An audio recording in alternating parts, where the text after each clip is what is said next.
Welcome back to the Graham Stephan Show, and today we're going to have another familiar face on the channel with Caleb Hammer, because a few months ago I audited his finances and he was about to spend way too much money on potentially reckless businesses, like starting a franchise. And today I think he's getting another perspective from the money guys. These guys are licensed financial advisors, they're CPAs, they're full on accredited in every single way that is just mind-blowing. And they gave Caleb a whole bunch of other advice that I never even would think of. So with that said, I want to share them with you guys. As soon as you hit the like button, subscribe, I will link to their video down below in the description. And now with that said, let's begin. It sounds like the last 18, 24 months have been kind of crazy, right? Like it's been an exciting ride, right? I'm getting double team financial audit. I love it. First time Money Guys train being ran on me, so yeah. Well, that's a weird way to say it, but okay, I'll take it. Check out the Money Guys show, by the way, down below in the description. I highly recommend it. They're very technical with what they talk about, but if you want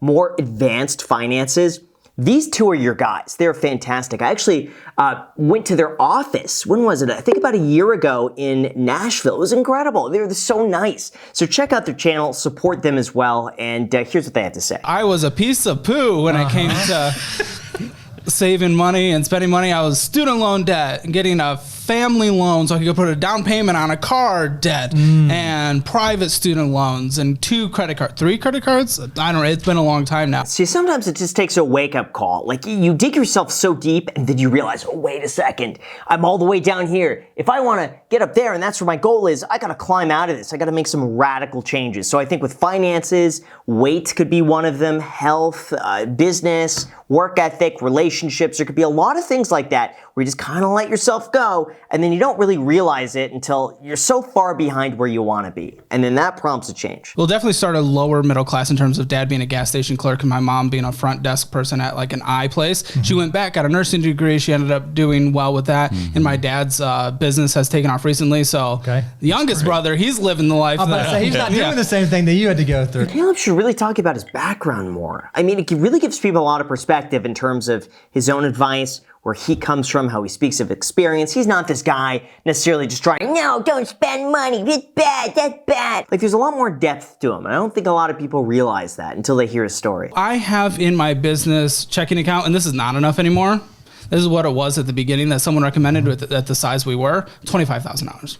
For the business. But that's what I have minimum in there, like before any distributions or anything. Sure. That's just within the business checking account. Yeah, I agree. He needs to have probably in his business checking account, I would say, might be a lot, 6 months, 6 to 9 months worth of expenses, if possible. Because again, it's like he's gonna make so much money, it's not really gonna matter, but it's nice to have that buffer just sitting there just in case. This isn't about maximizing every dollar. This is just about having a cushion and peace of mind, having some savings back there. Just no matter what happens in the business, he's set. I always have minimum $50,000 in my checking account. That's for you personally? Yeah. Yep. Okay. So, I mean, does it make sense for that to be double the business? I don't know. But I mean, that covers me for, you know, a solid 6-9 months. Okay. I know for a fact your mortgage is more than that. All right, so it's probably going to cover, his overhead's probably $16,000 a month personally with a mortgage, food, insurance, other random stuff.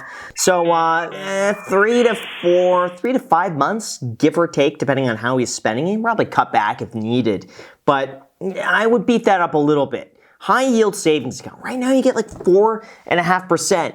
Easy 4.5%. And some treasuries, by the way, short-term treasuries or money market funds are paying about 5%. It's incredible. Now it's the best time for savers. It's really good. These are a little out of date because I wanted you to have the same documents as the Graham Stephan audit on my channel, just because it would be interesting to see how you guys compare and everything. Yeah. So it said about 200,000 in a SoFi high yield savings. That's for my tax set aside. Now it's about 300. See, that's really important. A lot of people forget that come April, like 30 to sometimes 50% of the money that you make, boom, gone to taxes. So you have to save like minimum a third of your income. If you're self-employed, minimum a third, set it aside, just tax. That's it. So it goes really quick. You're past the point of trying to figure out what your bare minimum is. Now you're at the point, you've had some success. How do I replicate this? How do I build up a base large enough that can support me even if the income goes away. And that's the number we want to figure out that we're trying to replace. Okay, so dream cash flow on a monthly basis, dream cash flow, $50,000 a month. So in this case, to me, it seems like, 50 grand a month, that's a lot of money, $600,000 a year. But I think he's taking into account too that he wants like a buffer. So he always wants to maintain the same sort of savings rate. So if he's making double what he actually needs to spend, then he's able to have a huge buffer in the event something were to happen that might be catastrophic. I could do the channel on almost no money because everything's done right here. So this is in my own personal income. We talked about getting that studio. I love you guys and don't want to get rid of you. That's not what I am saying. I could get away with both of their positions being hired in Austin for about $80,000. So basically for what Caleb's running, he can theoretically do a lot of what he's doing with one other employee who's there full time, probably working some overtime, making 100 grand a year. Realistically, if he really wants to slim it down, I don't think he should, but if he needs to, 100 grand a year is how much for him to run the channel in the method that he's currently employing. I run really fat on cash just to make sure that I can cover the employees, cover my family, and then if things just bad, I still got enough, a little slack in the system to be okay. I completely agree with that. Again, I mentioned it earlier, but cash is really just peace of mind. It's knowing that no matter what happens, you're going to be insulated for a very long time, long enough for the market to recover. So that is where I feel the real importance of cash is. It's not trying to optimize every penny. It's just for the peace of mind as an insurance fund. Should something happen, I got something to fall back on. You just don't have to worry about the scarcity mindset because you said something earlier that I was like, Caleb doesn't realize it's never going to get cheaper. I'm just going to go ahead and tell you, this is never getting cheaper. And that's a good thing because success is going to keep building, stacking. That's a great point. I've never heard it said that way, that it's never going to be cheaper. And in many ways, he's completely correct. Just things go up in value over time. They go up in price. Whoops.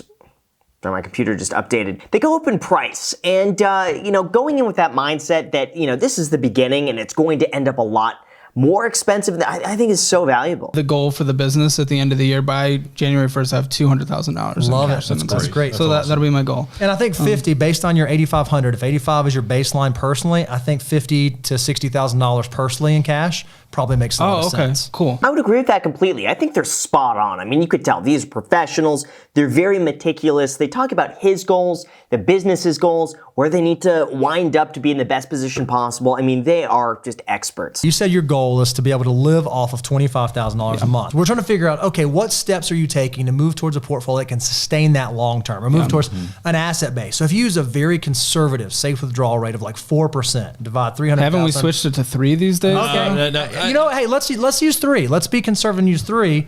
You're talking about $10 million.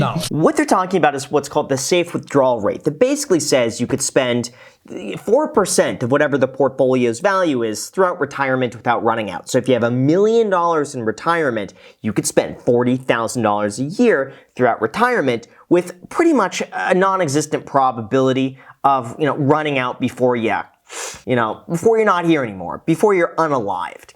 The issue with that, though, is that if you're retiring young, meaning you want to do a 40-year retirement or 50-year retirement, the 4% rule has a very small failure rate after 30 years. So, there might be a 5% chance of failing. Do you want to take the 5% chance of failing and basically running out of money being 90 years old? Well, in that case, go down to 3%. And then you could sustain that usually for 40 to 50 years, which is, a very long retirement. So what Caleb's saying is basically all you need to do is take how much you need to live every single year. So let's just say it's $300,000, multiply that by 33, and that gives you almost, $9 million and some change. That's how much Caleb needs in order to retire indefinitely off 300 grand a year. What accounting software are you running your business off of? What do you mind sharing with our audience? Technically, QuickBooks. Wait a minute. No, I know, that is not what you told us. That's not what I said. That is not what you told us. And that's not what showed up here. I do it myself on Google Sheets, but I have everything. What was that? On Google Sheets. Google Sheets. Again, this is no longer the lemonade stand. Like, this is a legit exactly, business but it's been a legit business for like 5 months, so I'm catching up. I am catching up. You know what? It's really difficult when you're scaling up from a business like that and you're used to doing it all yourself to then you got so many moving parts. It helps to get started on that as soon as possible. Get someone in there, get the finances under order. The sooner you do stuff like that, the easier it's going to be in the future. And trust me, I have learned the hard way on that. You are a good dude. And I heard, tell me if I got this right. The franchise? No. Hear me out. No, I'm not going to pick on you on that yet. Well, I decided not to. I know. That was the one thing I gave Caleb a very hard time for, is the franchise. He wanted to basically sink, a year's worth of his income, which at this level, by the way, is substantial. He's never had this income before in his life. So basically sink everything he has into being the first franchisee of a business that's never had a history of franchising. It just doesn't, and he has no experience with a franchise. I'm glad he decided against it. I am relieved. You have a tenant that hasn't paid much rent. Mm-hmm. No rent. Threatens people, no rent. No. Threatens people anytime you have repairs done. Mm-hmm. Has hired an attorney to not pay you rent. She's out, by the way. Why do all this? It's fun. It is fun. Do you actually enjoy? Oh, I love it. I think Caleb doesn't necessarily like the business. He likes the cash flow, the predictability of real estate. There's something about real estate and dividends that people just go nuts for. I get why. It's very consistent cash flow. It's stable. You could see the asset. It's there. You could, touch it. You could show up there. You own land. I get it. Same with dividends. It's like, no matter what, that dividend's going to pay out every single month in most cases. I understand it, but I think Caleb likes the cash flow, not necessarily the business of it. You're great at real estate. And we've had Scott on from Bigger Pockets, and we love those guys too. But I do think it's one of those things that it's a step 8 thing. And let me explain why. Okay. Is if the algorithm is like a dysfunctional significant other. I mean, you know it. I love this breakdown. I'm actually learning a lot from these guys. And just in terms of how they itemize everything, in terms of the priorities. I think sometimes, even myself, just overcomplicate things. You might have a good business going on, but then on the back end, you're like, oh, let me put money here and here and here. And it maybe takes too much mental energy. It's not much, but if anything at this point distracts Caleb from his business, I think it's bad. I've been podcasting since 2006. Yeah. And that created some benefits for me. And then I've ridden this content creation. And by the way, I used to watch, I couldn't wait for September because all the new shows would come out and I'd watch those shows. You know what I watch now? YouTube. It really just depends. It's rare, I will say. It's rare for a content creator to be around for more than 3 years. Usually when people have a quick come up, they can only sustain it for so long. It's very grueling. It's very time consuming. You have to be neurotic. You have to spend every waking hour thinking about the algorithm, YouTube, going with the trends, playing with the algorithm. There's so much that goes on to it. Caleb could probably do 5 to 7 because he's very business savvy. He's very smart and strategic when it comes to his content, and I'm sure he could ride the wave, but it's just one of these things you never know. You're sort of like a new wealthy person. And I don't mean that disparagingly, No, but you have not built the foundation that would substantiate, but getting to buy a lot of really illiquid, more aggressive, more risky things. That's actually a really good point. I think in Caleb's case, it makes sense just to diversify. Why take the risk? It could be investing 50% in stocks and treasuries, and then 50% in real estate, or maybe 40% real estate, 40% stocks and treasuries, 20% in cash, something like that. That way he could have his cake and eat it too. Some of your free cash flow on these properties is great, but it's $100,000, $200,000, $300,000 capital that's locked up. That's not working for me elsewhere. Whereas the market can do both. It can grow the same way the real estate grows, and it can provide you capital to use. And with Caleb, by the way, he's buying a lot of these properties for cash, and they're not like, it's not like he's buying $1 million properties cash. He's buying like $100,000 properties in cash, putting a little money, fixing them up. Yeah, they cash flow well, but in a sense, that money's locked away until he sells. It's often a lot better to leverage your money in real estate. Now rates are high. It's really difficult to do that. So I think in a way cash is probably a bit better now depending on the property, but he is locking away that money for a very long time because of that. I can sit here and go, I can do that all show and y'all be like, why is he breathing so heavy on camera? But it's because it's free. I can waste it. But if we were doing this underwater, every breath would be priceless. And that's exactly what happens when you get into a bad situation. The liquidity and access to money is going to be what drives it. Again, it's just the peace of mind, having options, having something to fall back on. For Caleb, having, $100 grand in his business checking account, 80 grand in a personal, That's pretty good for a channel with not a lot of overhead and very high income. Should all of this crumble down, he's going to have plenty to fall back on, and he can do almost anything at this point. Again, it's not an all or nothing. I think it can be a combination of both. I just worry if you get it out of whack, you set yourself up to where the bad could get really bad. See, this is a lot more technical than I would ever go into. I usually just speak by experience. This is what I've been through. This is how I felt. This is what's worked really well for me. You could tell the difference between that and two professionals, two people who have been doing this, maybe for as long as I've been alive, which is crazy. So there is a huge difference between technicality and this is what's worked for me. Fidelity Total Market Index Fund. What does that primarily invest in? Like the S&P 500. Like 60, what do you know? 70% are all S&P 500. Yeah. Hang on. I know exactly. Fidelity, here's another one. Fidelity 500 Index Fund. What's that? What does that invest in? I have no idea. So he's doing a lot of index funds that basically overlap each other. I don't see a huge issue with that. I mean, yeah, he's going to get a lot of overlap. But beyond that, I mean, it's almost identical to him putting more money in one fund. You could probably just simplify it a bit. It's not a huge deal. I feel like we would screw up if I didn't hear your British Morgan Freeman.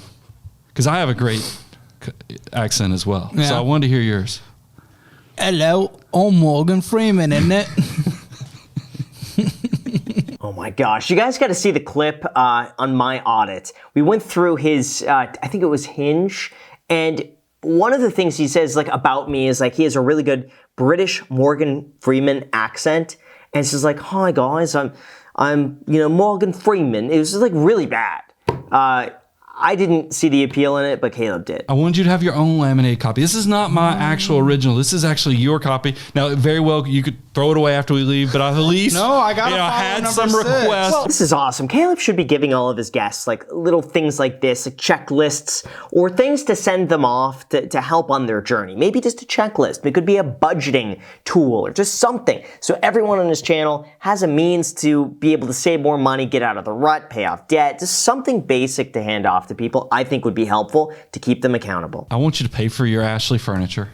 Oh yeah, why do you have debt? What? 0%? What even talk about your debt? Why do you have consumer debt on the balance sheet? 0% financing. I could pay for it today if I wanted to. Do it. You know, it's so funny. I brought up the same thing. It's like, why is he trying to finance, $10,000 of Ashley furniture? Just pay it off. He's making so much money at this point. I know it's 0% interest, but come on. It's like the average person being like, oh yeah, I'm going to buy a cheeseburger at McDonald's, and I'm just going to do the buy now, pay later. So no, just pay now. It's silly. Do you feel like where you are right now, 5 to 7 years, your life will look the same as it does today? I mean, I love the town. I'm here with all my friends, so I don't see me leaving Austin. So this has a place I can build out into. Maybe not for content, but for like potential relationship, if one of those ever happen. Sure. I don't know. Things change. I will say, this is actually, this place that I'm living in now in Vegas has been the longest I've lived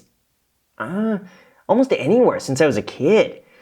Which is odd to say, but I buy things for myself, and I'm like, yeah, no, I love living here. Now, at the end of the day, I'm like, it's got to make a good rental, so I got to live here for a little bit, and then maybe in the future I could rent it out. And I've always done that. And every 2 years, I'm like, all right, I could rent it out now, and there's a better deal over here. I've always thought to myself, yeah, I could be here 10 years. But you know what? After 2, you get a little itchy. And if you have the money to buy something else that's also a good deal and a good value, and you can make a profit from the prior place, do it. So I tend to think that situations change so quickly that it's got to be a good rental first. You got to have the money in order, and then you could move in a place like this and make sure that he could still be in profit, which at his place, I just don't see it. So let's say that rates drop in the next 2, 3, 4, 5 years. Sure. What are you going to do? I would probably pull equity out. That's almost the right answer. You mean you're going to refinance to a lower rate? That's what you mean. Context, it's been a very long day. We've been recording a lot. But yes, I would refinance to a lower rate. People always say that though. It's like, yeah, I'm going to get a mortgage now, but when rates drop, I'll refinance. Rates may never drop. We could be looking back at this 4 years from now, 3 years from now, and rates could still be 6.5%, 7%. That's entirely possible. I say going with the mindset that rates are probably going to stay high for a very long time. And if they go down, great. It's gravy. But you don't have to count on it. That's what I think. It would be fun. Don't really want to. I'm like 10% I would do it, but I want just your opinions on it. Like, what if I just went and sold that 10% in market price now and invested that in the best financial channels that could ever exist ever? Just make all this new content. No, I wouldn't do it. I wouldn't do it because his channel's growing at a decent amount. He's probably not going to get the valuation he's looking for. There's always going to be a valuation that makes sense. Like if someone offered him 20 times his annual income and offered that amount and to buy 10%, absolutely take it. But most, I would say, shrewd people would probably offer Caleb at this point 2 to 4 years his income. So let's just say he's making $1 million a year. They're going to value the business at $4 million, 10% of that, 400 grand. You know, they're going to look at that math, maybe a little less than that. So I wouldn't do it. I would say Caleb's better off just diving head first, running the business as well as he can. I think you're not giving yourself enough credit, so I wouldn't do it. Unless you're selling to us. I'll throw out that caveat, because if you're going to fall in that trap, let it be the one putting the pine straw. But I wouldn't, if I was in your shoes, I wouldn't do it. You know, I got an offer. I think I mentioned this a few times. 2021, they wanted to buy 10% of my channel for just over $2 million. Insane valuation. I couldn't do it. Even though financially it made the most sense. One of the reasons was that they wanted me to post 3 times a week on the main channel for 5 years. And I was like, I'm not going to do that. That's too much. I don't like being bound by that. But beyond that, though, I also didn't like, you know what, there's some other things that it made me really iffy. They wanted to use like my channel as marketing to be able to buy other channels. Like, oh look, Graham did it. So I wanted none of that. So there's so many stipulations on that. But at the end of the day, it's just like, you don't want to give up ownership of something like that now all of a sudden you got a boss. You have someone to answer to. Never wanted that. Warren Buffett would tell you my holding period is infinite. So if you're going to buy individual stocks, you should approach companies that you want to be holders in forever. And again, I'm just about, man, does it really, is the calories required to think about it actually worth it? That's really true too. I have, I don't know, maybe 10 individual stocks, but it makes up like under 5% of my entire portfolio. I spend more time looking at those individual stocks than I do everything else, which is bad. Mentally, yeah, it does mess with you. One of your stocks, I bought a stock recently. This is the first individual stock I purchased in like 2 years, and it went down. It's down like 10%. And I get more anguish from that 10%, which is such a small part of my portfolio. I mean, it's like probably 1/10% of the portfolio. But I'm still looking at that thinking, went down a few $100s. What could I have bought for a few $100s? And I just wasted because it was stupid. It doesn't make any sense. But what they're saying is absolutely true. You own a Tesla? Yeah. What Tesla? What model? I've done a 3 back in 28. Yeah. That's why I bought the stock. I have a Y. And hopefully in about 2 weeks, I'll have an X. I was considering a Y in the future, but only because self-driving. Mm-hmm. Yeah. I have it on. Amazing. Self-driving is so glitchy, by the way. I've been using it a lot. It's fair when you're on a straight road where there's not much around, but if you're making turns and stuff like that, it drives like a 90-year-old, elderly driver with bad eyesight. That's really very cautious. Cars are going to be whizzing around you all the time. People are going to be honking at you. It's not worth it. I don't care about anything else when it comes to Tesla. I really don't.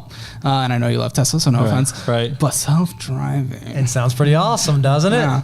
Take me to the new studio, Tesla. Yeah, that's it, right? Yeah, you're still driving, though. That's the thing. You can't just let it go on autopilot. You are so vigilant because this car glitches out all the time. I don't fully trust it. This conversation's been absolutely great, especially from the business perspective, because this has grown to a point where it's a legitimate business now. Apparently, it's like an actual business that exists. So I need to maybe I should treat it like a business. All right, so this is the longest episode I've ever done. If you guys appreciate this, comment, hit the like button. My computer literally just died as well, so that's a sign. Thank you guys so much. As always, feel free to add me on Instagram. And don't forget that you can get some free stocks worth all the way up to a few $1,000s when you make any deposit using the paid affiliate link down below in the description. Enjoy. Let me know which free stocks you get.